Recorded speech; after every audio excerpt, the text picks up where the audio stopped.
എല്ലാവർക്കും മല്ലു മൂവി അപ്ഡേറ്റ്സിൻ്റെ പുതിയൊരു വീഡിയോയിലോട്ട് സ്വാഗതം. ഇന്ന് നമ്മൾ നോക്കാൻ പോകുന്നത് പുതിയ സിനിമകളുടെ OTT അപ്ഡേറ്റ്സ് ആണ്. ആദ്യത്തെ അപ്ഡേറ്റ് വിനയ് ഫോർട്ട് നായകനായി വരുന്ന ഫാമിലി എന്ന ചിത്രത്തെക്കുറിച്ചാണ്. നേരത്തെ തിയേറ്ററിലേക്ക് വന്ന് ഇപ്പോൾ മനോരമ മാക്സിലൂടെ OTT റിലീസിനായി ഒരുങ്ങുകയാണ്. കമ്മിങ് സൂൺ പോസ്റ്റർ പുറത്തുവിട്ടിട്ടുണ്ട്. സിംപ്ലി സൗത്തിലൂടെ ഒരു തമിഴ് ചിത്രം OTT റിലീസിനായി ഒരുങ്ങുന്നു. ലൈൻമാൻ എന്നാണ് ചിത്രത്തിൻ്റെ പേര്. ഈ നവംബർ 22-ന് ചിത്രം OTT റിലീസ് ചെയ്യുന്നതായിരിക്കും.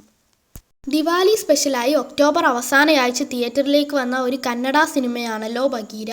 ഏകദേശം 20 ദിവസം പിന്നിട്ടപ്പോഴേക്കും നെറ്റ്ഫ്ലിക്സ് വഴി ഇന്നലെ നവംബർ 21-ന് ഒഫീഷ്യലായി നെറ്റ്ഫ്ലിക്സ് വഴി OTT റിലീസ് ചെയ്തിരിക്കുകയാണ്.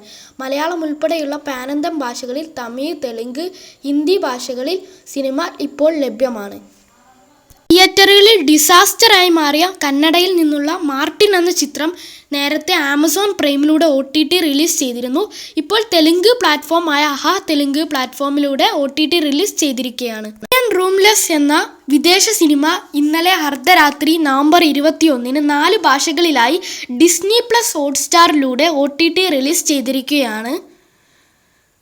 ആമസോൺ പ്രൈമിലൂടെ ഒരു വിദേശ സീരീസ് OTT റിലീസ് ചെയ്യുന്നു. ക്രൂയൽ ഇൻറ്റൻഷൻ എന്നാണ് സീരീസിൻ്റെ പേര്. ഇന്നലെ അർദ്ധരാത്രി നവംബർ 21-ന് ആമസോൺ പ്രൈമിലൂടെ OTT റിലീസ് ചെയ്തിരിക്കുകയാണ്. വീഡിയോയിലെ അവസാനത്തെ അപ്ഡേറ്റായ 7ാമത്തെ അപ്ഡേറ്റ് ദുൽഖറിൻ്റെ ലക്കി ഭാസ്കർ സിനിമയുടെ അപ്ഡേറ്റ് ആണ്. തിയേറ്ററിലേക്ക് എത്തി നേരത്തെ വൻ വിജയം നേരിട്ട സിനിമ. നേരത്തെ തന്നെ 100 കോടിയിലേറെ വേൾഡ് വൈഡ് ഗ്രോസ് നേടിയെടുത്ത ആദ്യത്തെ DQ സിനിമയാണല്ലോ ലക്കി ഭാസ്കർ.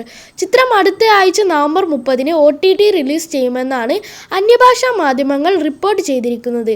ആ റിലീസ് തീയതി ഉറപ്പാക്കപ്പെട്ടു എന്നും നെറ്റ്ഫ്ലിക്സിൻ്റെ ഒഫീഷ്യൽ പ്രഖ്യാപനം അടുത്ത ഏതു ദിവസവും പ്രതീക്ഷിക്കാമെന്ന് റിപ്പോർട്ടുകളിൽ ഉണ്ട്. മലയാളം ഉൾപ്പെടെയുള്ള പാനന്തൻ ഭാഷകളിൽ ലക്കി ഭാസ്കർ OTTയിൽ ലഭ്യമാകുന്നതായിരിക്കും. കാത്തിരിക്കാം സിനിമയുടെ OTT റിലീസിനായി.